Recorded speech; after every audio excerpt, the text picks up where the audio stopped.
Hello, sweet souls. Welcome to Soul Love. Welcome back. If you've been here before, thank you so much for your presence here. I very much appreciate all that you share with me. I appreciate your presence here. It truly gives meaning and purpose to the work that I'm doing, and it gives me the motivation to show up and to share more about this incredible journey that is the twin flame awakening. So, in this space, as you may already know, I dive deep into the twin flame phenomenon, and I don't shy away from the real truths of the journey. I discuss it in all its complexity and nuance, and I focus particularly on the monadic twin flame path.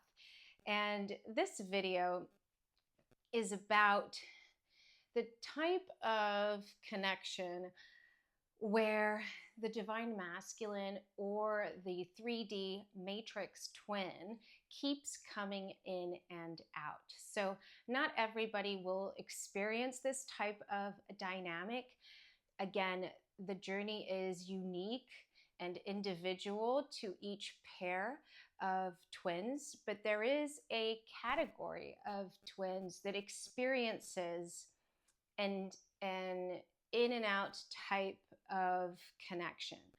So some of you may experience long periods of separation and silence with absolutely no contact, whereas others might have what I just described,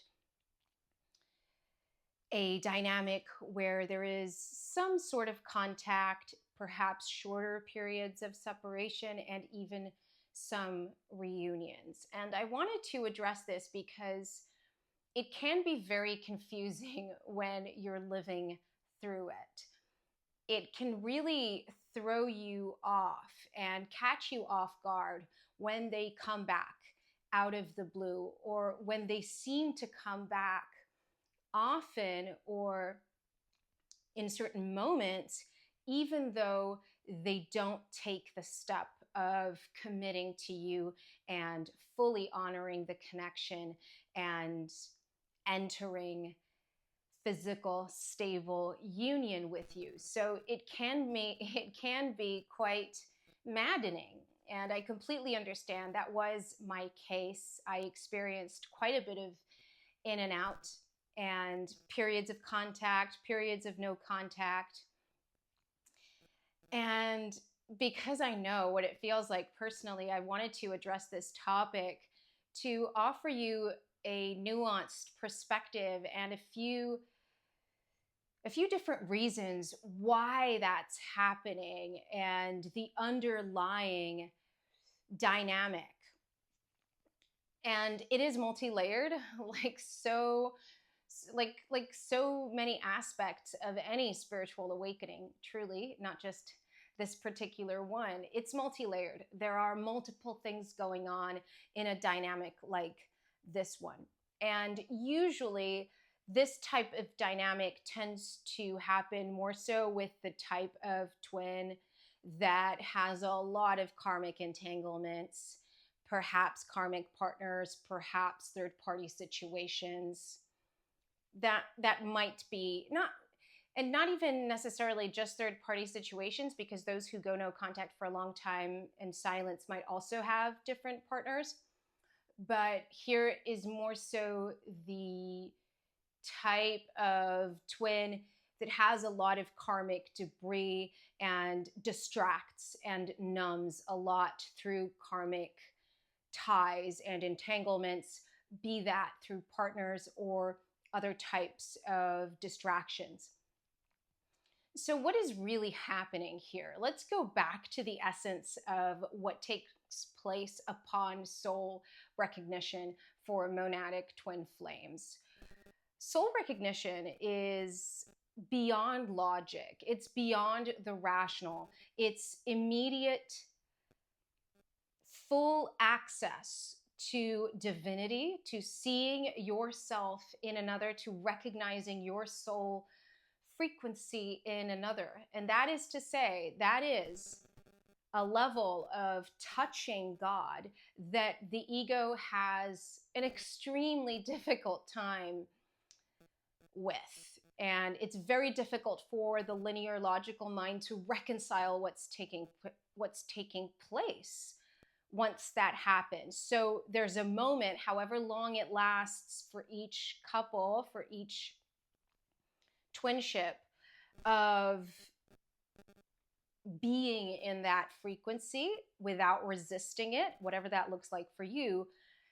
But there is a time that comes where the ego starts to resist. The logical mind starts to kick in, and it starts to want to reject, rationalize, because of all the truth that surfaces with such an experience of homecoming, of complete dissolution of all that is false. So for some divine masculines or some matrix 3D twins, what happens is that they feel the soul recognition beyond the rational mind, beyond linearity. They feel a soul pull, they feel the magnetic pull, but the mind kicks in to tell them that this isn't possible, that this will lead to their destruction, because in a way it will. It's just that it will lead to the destruction of their false self, to the destruction and the dissolution of their karmic entanglements and the structures that they've built in order to survive the matrix. And so because the linear mind, the rational mind kicks in to tell them that this will lead to destruction, this will lead to death, they put those walls up. They rationalize, they run away, they numb, they distract themselves. But ultimately, their soul is in there. Their soul is in there, and it's been activated, and it's been awakened. Pardon me, not awakened, because the awakening process is longer and it takes a longer time, but it's been activated. And once that happens, there's no going back. So beneath it all, they do feel the soul pull. You cannot go back from that. There is no erasing a moment like meeting your twin, not even if your ego kicks in and you're running away from the dynamic or from the connection. So what happens is that they feel the pull, they feel the impulse. It's magnetic, but their ego and their logical rational mind tries to distance itself, tries to run away. So they feel massive inner conflict. They cannot stop thinking about you, and this is the reality. For those of you who are wondering whether they think about you, they do. They can't stop thinking about you. So they can't stop thinking about you. They can't get you out of their mind. But at the same time, they fear. They feel a lot of fear. They feel a lot of shame. They feel a lot of unworthiness. So they're trying to stuff all that down. But because the soul pull is so strong, they sometimes feel the need to come back for a hit of that light. And because they're still vibrating at a lower frequency, because they're still so entangled in those karmic loops, it feels more addictive to them than it does magnetic. Let's say it is magnetic, but it's just they're vibrating at a lower vibrational frequency. So they feel the impulse at times to come in for a hit. And what happens is that they come in, they want to take a hit of our light, and then use that to go back to their quote unquote normal life. And if they're able to do that, they're able to sustain their false structures, all that was built on lies, because they're using the light of the connection, the light of the third energy field that's created upon recognition to keep them going. And bear in mind that this can also happen with getting hits in the 5D. And perhaps if you're interested, I can record a video about this, because a lot of 5D interaction can also keep them going without taking accountability in the 3D for the connection, or actually making the changes that need to occur for their own empowerment and for them to embody their own divinity. So, on one level, that's what's happening. They're coming to get that hit of light because they feel drawn to it. This is the soul's pull toward itself. Once there's been recognition, that soul pull is not going away. The soul is going to be pushed toward wholeness, toward reunification, and that's what you represent. Even if you also represent all that they have to work on within themselves to be able to sustain that wholeness and reunification in the physical form. So they're coming to get those hits. On the one hand, they're very confused because, remember, they're going through this somewhat unconsciously, most likely unconsciously in most cases, where they know something is different about this connection, but they can't pinpoint what it is. And because they tend to default to the rational mind, to the logical mind, they can't explain it. They can't rationalize it, because this is beyond anything that's rational and linear. And because they're the Matrix 3D twin, they can't wrap their heads around what's happening. And so they're in this cognitive dissonance, they're in this inner conflict, because they feel the pull on the one hand, but also their egoic mind is telling them that this is not possible, that they need to run away from this, that they need to shut this down completely. So they might do that. They might engage in this in and out dynamic because they're wrestling within themselves. The ego is wrestling with the soul, but of course there's a pull toward love. They have never felt this before. They've never experienced love like this. So there is a pull. So sometimes that's what's happening when they keep coming in and out, or you're experiencing some sort of reunion. Another layer of what's happening is that there are light codes that need to be shared between the two of you, even if it doesn't look reasonable or rational at all. Sometimes there are moments when contact needs to occur because you need to share those light codes. And this is for both of you. It's also for you, for the spiritual twin. They need to touch certain points within you so that you can take the leap to your next steps of empowerment and spiritual growth, which leads me to another layer of what's happening. These journeys are orchestrated by our higher selves, especially before we've fully embodied our soul and our divinity. And so we might not realize what's happening, but it's being orchestrated so that you receive exactly what you need in the moments that you need it to heal the core wounds that you're here to heal. So let me give you an example that happened to me at some point, was that I carried certain trauma around being used for intimacy, for my body. And so there were moments when they came in and out, and that sharing needed to occur also because I needed to take that next step in setting those boundaries, in acknowledging the love and the connection, but also determining that I couldn't carry on like that because that was not in alignment with my worthiness and my self-love, because either we were to embody the connection fully or not at all in that moment. And that was part of why those moments needed to happen, because I needed to face those wounds within myself. I needed to set those boundaries. And again, many times that's what needs to happen. So it's not to encourage you to look, if this is the case for you or has been the case for you, it's not to encourage you to look back and think, oh, I shouldn't have engaged with them, or I shouldn't have allowed them to come back in.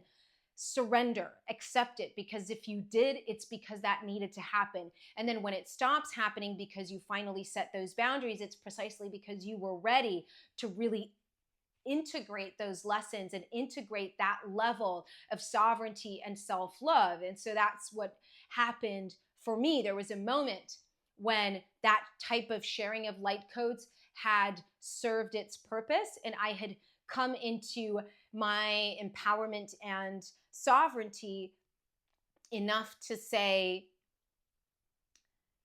enough is enough.